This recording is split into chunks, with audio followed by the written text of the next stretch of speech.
अस्सलामुअलैकुम, वेलकम करते हैं दुबई ब्रेकिंग न्यूज़ में। नाजरीन, दुबई पुलिस की जानब से आज अचानक हंगामी तौर पर एक प्रेस कॉन्फ्रेंस की गई है, जिसमें उन्होंने एक रिपोर्ट पेश की है, जिसके अंदर उनका कहना है कि दुबई के अंदर एक 20 साला नौजवान को इंतहाई बेदर्दी के साथ कत्ल कर दिया गया है।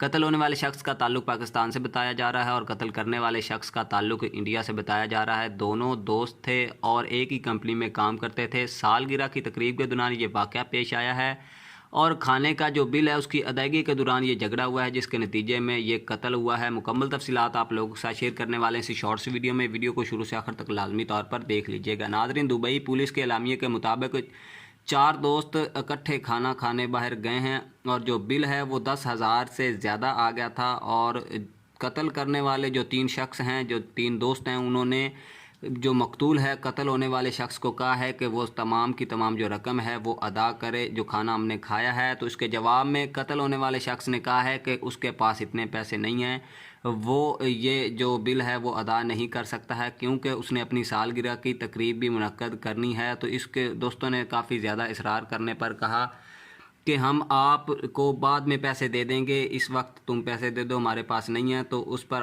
वो रज़ामंदी उसने ज़ाहिर की है, उसने पैसे दे दिए हैं। और बाद में जब उसने अपने पैसे वापस मांगे अपने दोस्तों से, तो उसके दोस्तों ने उसके साथ झगड़े शुरू कर दिए हैं। और बताया जा रहा है कि काफ़ी 3-4 बार पहले भी वो लड़ चुके थे और पड़ोसियों ने जो है उनको बीच बचाव कराया है। लेकिन नाज़रीन, इस बार उन्होंने पूरा प्लानिंग के साथ उसको अपने घर में बुलाया है और उसकी सालगिरह का केक काटने के लिए उसको बुलाया है, उसका खाना वगैरह उसकी तकरीब मुनक्कद की है। जब वो वहाँ पर पहुँचा है तो उसको तेज़ धार जो चाकू है उसके वार करके उसको हलाक कर दिया गया है। दुबई पुलिस की जानब से उन तीनों अफराद को हिरासत में ले लिया गया है और उनको जेल में भेज दिया गया है। और जो